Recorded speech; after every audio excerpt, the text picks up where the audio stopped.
లైట్లన్నీ కూడా ఆపివేయని చెప్పాను. పైన కూడా ఆపివేయండి దయచేసి. ఈనాడు మనమందరం కూడా ప్రసంగంలో వినడం పాపము శరీరమును ఆత్మను మనసును బాధించి అంధకారము అనే చీకటిలో పడవేస్తుంది అని వినడం మనలో ఏదో ఒక రకమైనటువంటి ఆందోళన, పాపము క్షమాపణ మరియు పాప సంకీర్తన గురించి, పాప సంకీర్తన ఏ విధంగా చేయాలి అని మనమందరము కూడా విని ఉన్నాము.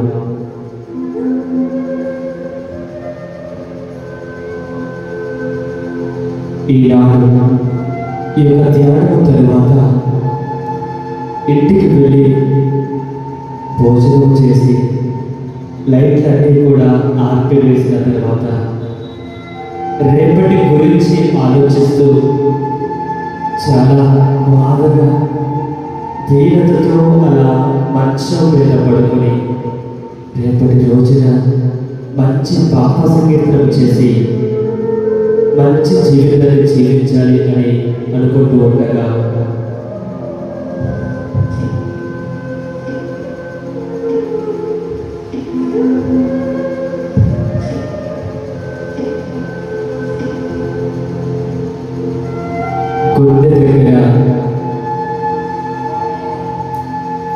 గుండె దగ్గర చిన్నగా నొప్పి రావడం అనిపిస్తుంది.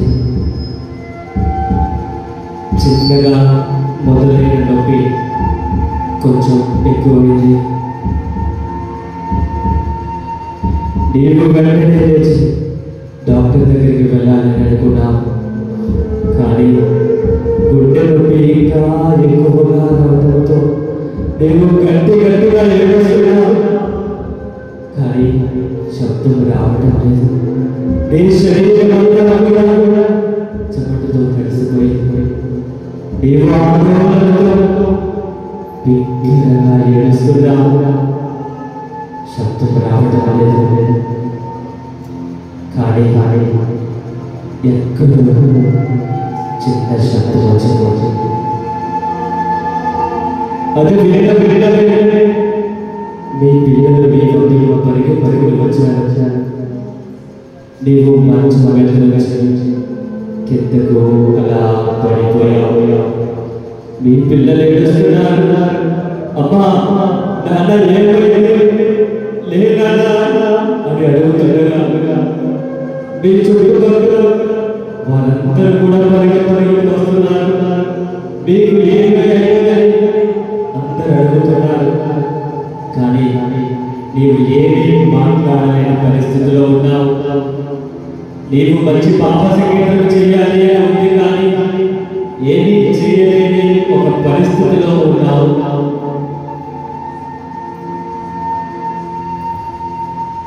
మీ బంధువులు అందరూ కూడా మీ వద్దకు వచ్చి మీకు ఏమి అయిందని అడుగుతున్నప్పుడు ఏమీ చెప్పలేని సమాధానం. ఆ సమయంలో మీ బంధువులు అంబులెన్స్ ఫోన్ చేశారు.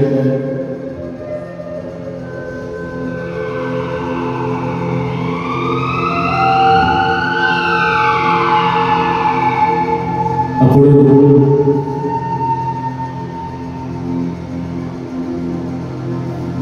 పూర్ణ దృష్టి గ్రామానికి అంబులెన్స్ వస్తుందిగా అందరూ అడుగుతున్నారు, ఈ యొక్క వాహనం ఎక్కడికి వెళుతుంది అని. ఇప్పుడు మీ పిల్లలు మీ బంధువులు అందరూ ఏడుస్తున్నారు. ఈ యొక్క అంబులెన్స్ వచ్చి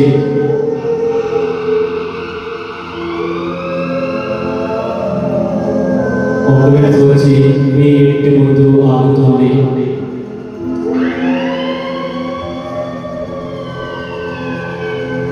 మీ ఇంటి ముందు ఆగుతున్నప్పుడు అందరూ కూడా అడావుడిగా మిమ్మల్ని వెంటనే అంబులెన్స్లో ఎక్కించారు. వెంటనే మీకు ఏమి అవుతుందో అని అందరూ కూడా బాధపడుతూ ఉండగా వేముడులో ఉన్న హాస్పిటల్కి మిమ్మల్ని తీసుకొని పోయారు. మిమ్మల్ని ఐసీయూలోకి తీసుకొని వెళ్ళిన తర్వాత అందరూ కూడా మీకోసం ఎదురు చూస్తున్నారు. కొంత సమయం తర్వాత డాక్టర్ వచ్చి చాలా బాధతో మీ బంధువులకు మీ పిల్లలకు ఈ విధముగా చెప్పారు, నీవు మరణించావు అని. నీవు మరణించావు అని చెప్పిన వెంటనే మీ పిల్లలు మీ మధ్యలో పరిగి వచ్చి గట్టిగా ఏడుస్తున్నారు, అమ్మా హాస్పిటల్లో వాళ్ళందరూ మిమ్మల్ని చూస్తూ ఉన్నారు.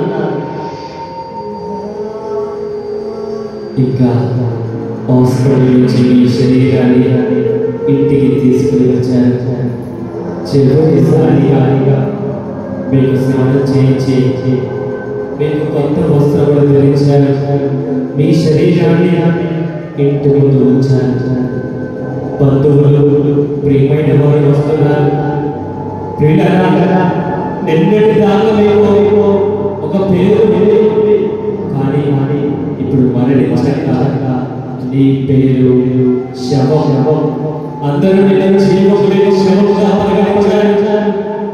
రేపటి రోజున పాప సంకీర్తనలు చేసి మంచి జీవితాన్ని జీవించాలనుకున్నావు, కానీ ఈ రాత్రి నీ జీవితం ముగిసింది. నీ మరణించావు.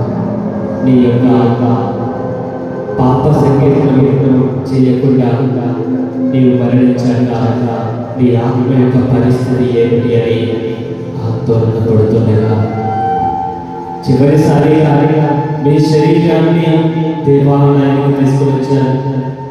మన యొక్క దేవాలయంలో మీ యొక్క విచారణలు, మీ యొక్క బంధువులు, మీ యొక్క ఆత్మ కోసం ప్రార్థిస్తున్నారు.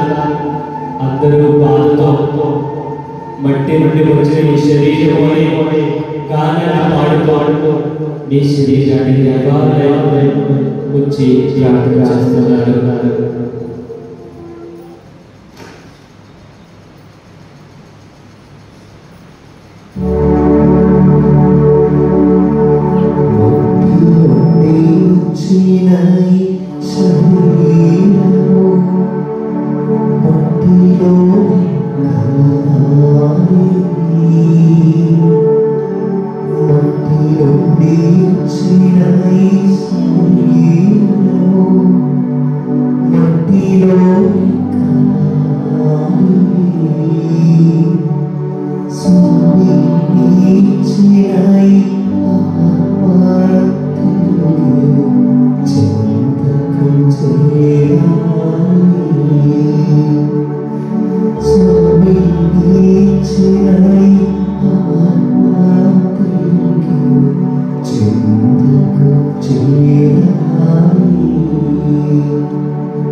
Tonight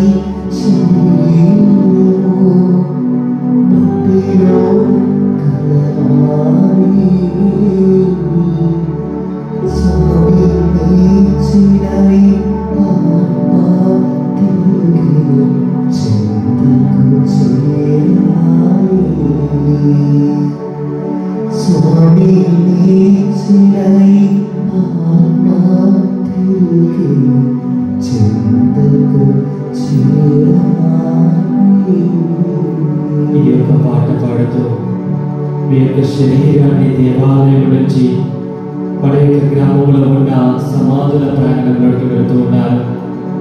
నిన్ను సమాధి చేసి అందరూ నిన్ను వదిలి వెళ్ళిపోతున్నారు.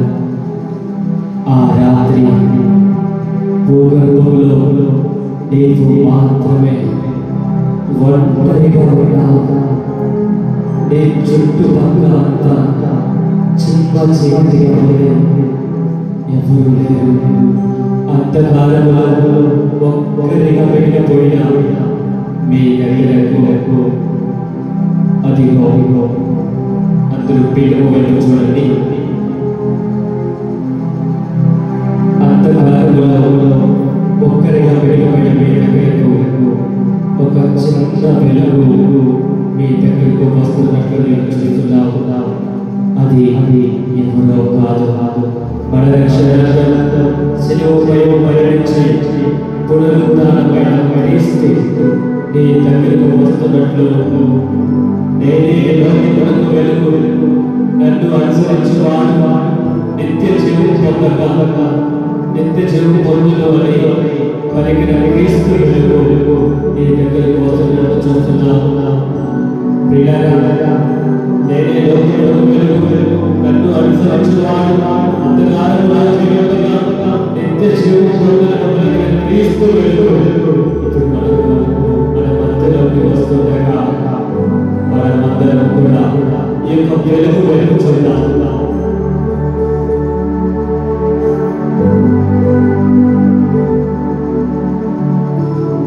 ఒకసారి లైట్ ఆన్ చేయండి. లైట్స్ చాలా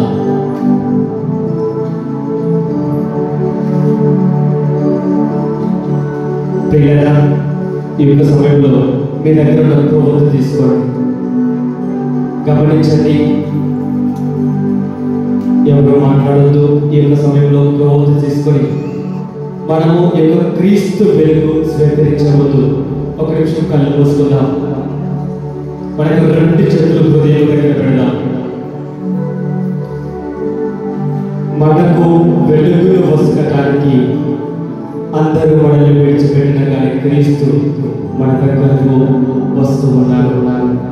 ఈనాడు మనకు వినియోగం పాపము క్షమాపణ గురించి, మన ఎదురు పొరుగు వారిని మనం క్షమించలేకపోతే దేవుడు మన యొక్క తప్పిదాలు క్షమించాడు. ఇప్పుడు ఈ యొక్క క్రీస్తు వెలుగు మనం స్వీకరిస్తుండగా మనలో ఉన్న పాపాలు అదేవిధంగా క్షమ దేవుడికి సమర్పిద్దాం. మన ఎదురు పొరుగు వారిని క్షమించే కృపను మనమందరం కూడా పాపాన్ని విడిచిపెట్టి క్రీస్తు వెలుగులో జీవించి బిడ్డలుగా మనల్ని తీర్చబడి ప్రార్థన చేద్దాం. ఈ యొక్క సమయంలో ఈ యొక్క క్రీస్తు వెలుగు, ఈ యొక్క క్రీస్తు వెలుగు మన యొక్క విచారణ గురువులకు వసగబడుతూ ఉంది. విచారణ గురువుల ద్వారా మీరందరూ కూడా రెండు లైన్లుగా వచ్చి ఈ యొక్క క్రీస్తు వెలుగును స్వీకరించండి. అందరూ కూడా రెండు లైన్లుగా వచ్చి ప్రియులను గమనించండి. వెలుగుతున్న కొవ్వొత్తిని కొంచెం దూరంగా ఉండండి. ఎందుకంటే చాలాసార్లు మన ఎదుటి వారిపై కొవ్వొత్తి పైన పడుతుంది. వెలిగించమైన బాధపడగా మీరు దూరంగా ఉండి వెలుగు స్వీకరించండి. Soya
క్రీస్తు వెలుగును మనము స్వీకరించాము.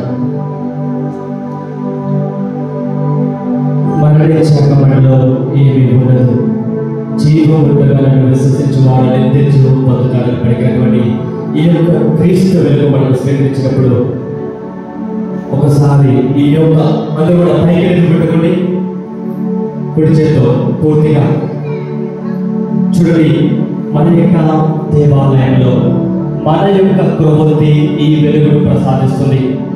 ఈ యొక్క కొవ్వొత్తి చిన్నగా మన యొక్క ముఖము దగ్గరికి, మన ముఖము దగ్గరికి తీసుకురండి. చూడండి, ఈ యొక్క వెలుగు వల్ల మీ యొక్క ముఖములు ప్రకాశిస్తూ ఉన్నాయి. ఈ వెలుగును మీ పక్క వారి ముఖము దగ్గరికి తీసుకురండి.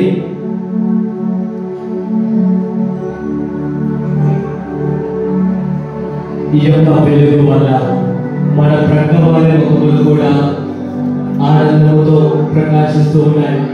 ఇక ఇటు చూడండి, ఇక ఇంకా ముఖ్యమైనది ఈ క్రొవ్వొత్తులు మనం మార్చుకోబోతున్నాం. మార్చుకోయే ముందు అందరూ ఇప్పుడు చేతితో కొవ్వొత్తి పైకి లేపండి, కళ్ళు మూసుకోండి. నేను ఇప్పుడు చెప్పబోయే కొంతమందిని కట్టుకు తెలుసుకున్నాం. ఈనాడు మనం వినియోగ ప్రియులారా, దేవుడు మనకు పాపాలను క్షమిస్తాడు, కానీ పాపము అడ్డుగోడగా ఉంది. ఈ యొక్క సమయంలో ప్రత్యేక విధముగా ఎంతకాలము ఈ యొక్క విచారణకర్తలుగా పనిచేసి వెళ్ళిన వారు, విచారణ గురువులు కానీ ఇతర గురువులు ఎవరైనా మిమ్మల్ని బాధ పెట్టి ఉంటే వారి తరపున మా మధ్యలో ఉన్న విచారణ గురువులు, అదేవిధంగా గురు విద్యార్థులమైన మేమందరము కూడా పాప క్షమాపణ అడుగుతున్నాం. ఒకవేళ మిమ్మల్ని విచారణ గురువులు కానీ ఇతర గురువులు ఎవరైనా బాధ పెడితే వారి యొక్క నామములో వారి తరపున మేము పాప క్షమాపణ అడుగుతున్నాం. మీరు వారి కోసం ప్రార్థించండి. దేవా, నిండు హృదయంతో నన్ను తప్పుగా అర్థం చేసుకుని, లేకపోతే నాపై కోపపడి ఉన్న, నేను మనస్పార్థాలతో ప్రతీకారాలతో ఉన్న విచారణ గురువులు ఎవరైనా ఉంటే నేను వారిని క్షమించండి. నీవు నన్ను క్షమించిన రీతిగా నేను వారిని అనుగుణంగా దయచేయమని ప్రార్థిద్దాం. అదే విధముగా మన యొక్క గ్రామంలో ఉన్న సంఘ పెద్దలు ఎవరైనా ఒకవేళ మన పట్ల తప్పుగా ప్రవర్తిస్తే అందరూ కళ్ళు మూసుకోండి. ఎవరైనా సంఘ పెద్దలు మన పట్ల తప్పుగా ప్రవర్తిస్తే హృదయపూర్వకంగా ఈ సమయంలో మనం వారిని క్షమిద్దాం. శిలువపై వేలాడుతున్న క్రీస్తు మనల్ని క్షమించినప్పుడు మనము మన ఇరుగు పొరుగు వారిని కూడా క్షమించాలని వాక్యం సెలవిస్తుంది. ప్రత్యేకంగా వారిని క్షమిస్తూ వారి కోసం ప్రార్థిద్దాం. మన యొక్క సంఘంలో ఎవరైనా మన ఇరుగు పొరుగు వారు మన పట్ల కోపంతో పగతో ఉంటే మనము మాట్లాడకుండా వారిని మన శత్రువులుగా భావిస్తే వారిని కూడా హృదయపూర్వకంగా క్షమాపణ అడుగుదాం. ఈ యొక్క సమయంలో ప్రత్యేకంగా మన యొక్క జీవితాలను మనము దేవుడికి సమర్పిస్తున్నప్పుడు క్షమాగుణముతో మనము సఖ్యపడాలి. ప్రియులను మనము అర్పించే దివ్యబలి పూజకు ముందు దేవుడు కోరేది ఒక్కటే, మన ఇరుగు పొరుగు వారితో మనము సఖ్యపడాలి. సఖ్యత లేకుండా ప్రార్థన చేసిన, దివ్యబలి పూజ చేసిన దానికి అర్థము ఉండదు. కాబట్టి ఈ యొక్క వెలుగుతున్న క్రీస్తు వెలుగు ఎల్లప్పుడూ వెలుగుతూనే ఉండాలి అంటే అది ఎల్లప్పుడూ మనము క్షమాగుణాన్ని కలిగి ఉండాలి. మనము మనల్ని క్షమిస్తూ మన ఇరుగు పొరుగు వారిని క్షమించినప్పుడే మన యొక్క బలి పూజకు ప్రార్థనకు అర్థం ఉంటుంది. కాబట్టి ప్రియులారా, ఈ యొక్క పవిత్రమైన సమయంలో మనము మొట్టమొదటిగా గురువులు, గురు విద్యార్థులతో మన యొక్క కొవ్వొత్తులు మార్చుకుందాం. అందరూ చూడండి, కొవ్వొత్తులు పైకి లేపండి.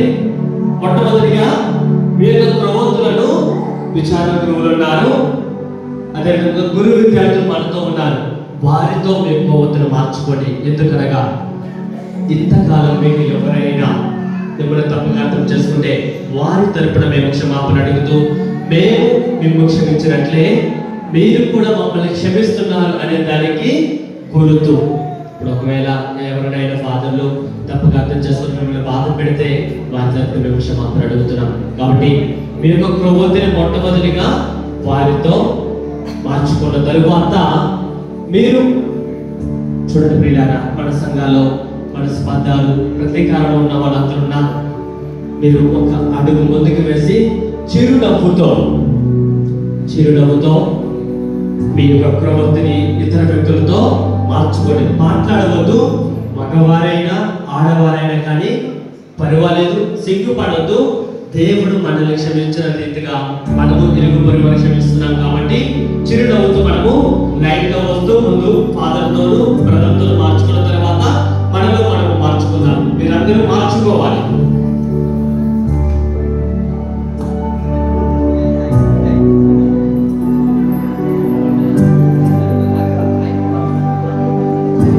చిన్నపిల్లలు మీరు అక్కడే ఉండండి. చిన్నపిల్లలు మీరు కదలొద్దు. అమ్మ పెద్దవాళ్ళు దూరంగా ఉండండి. ఎందుకంటే ప్రభుత్వం కాబట్టి కొంచెం జాగ్రత్తగా ఉండాలి. దూరంగా ఉండండి. చిన్నపిల్లలు అక్కడ ఉండండి. పిల్లలు వెళ్ళొద్దు. పెద్దవాళ్ళు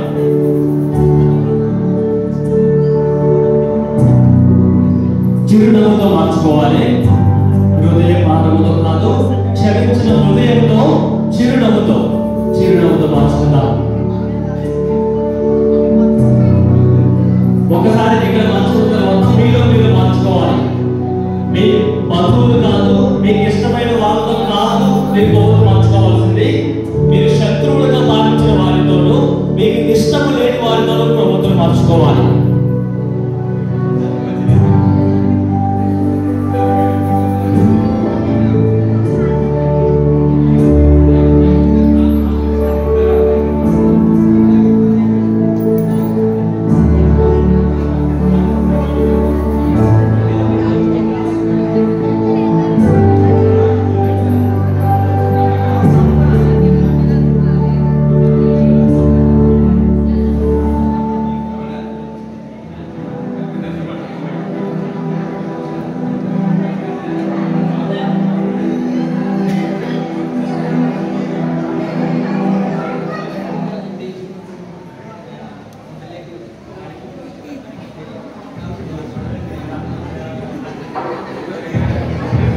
ఎవరు కూడా మాట్లాడకూడదు.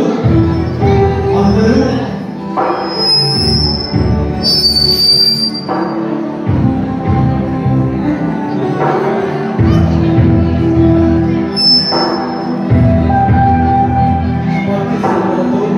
సంఖ్యలో పాల్గొంటూ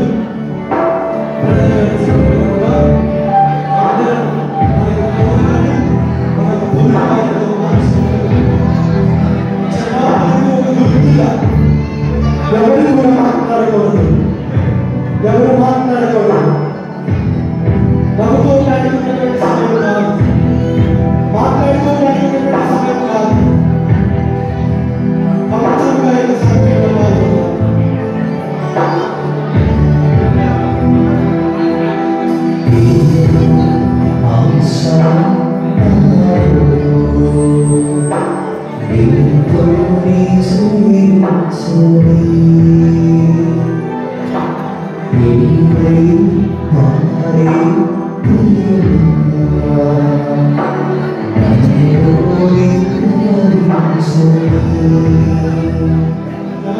స్థలాన్నించబడకూడదు.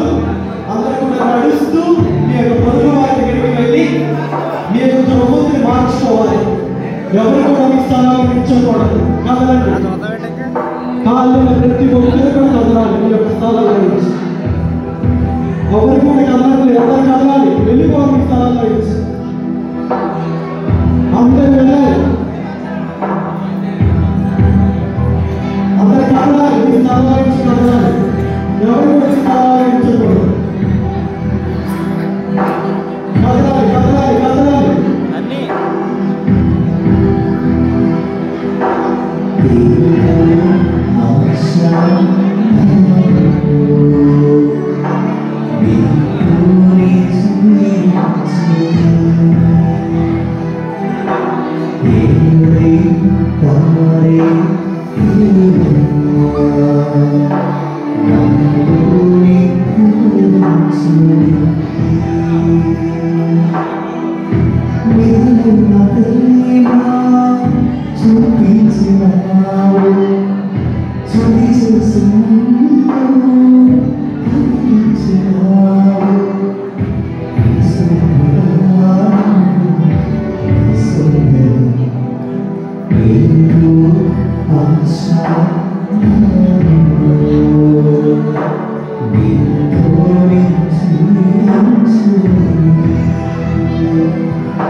Hare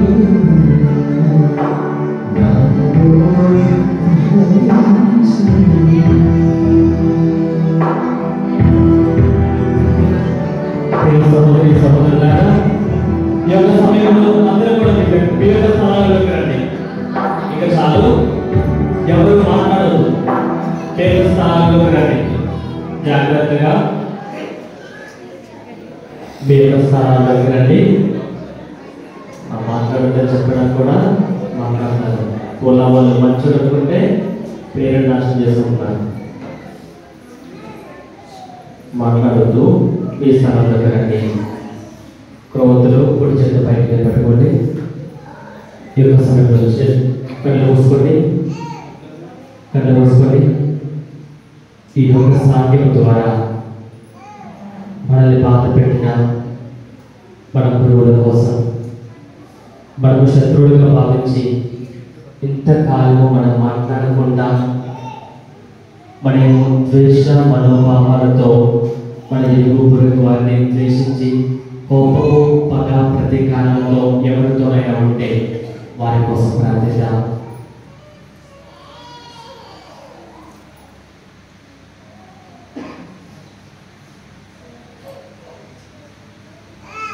లైట్లను కూడా ఆన్ చేయండి. కోతులన్నీ కూడా ఆపివేయండి.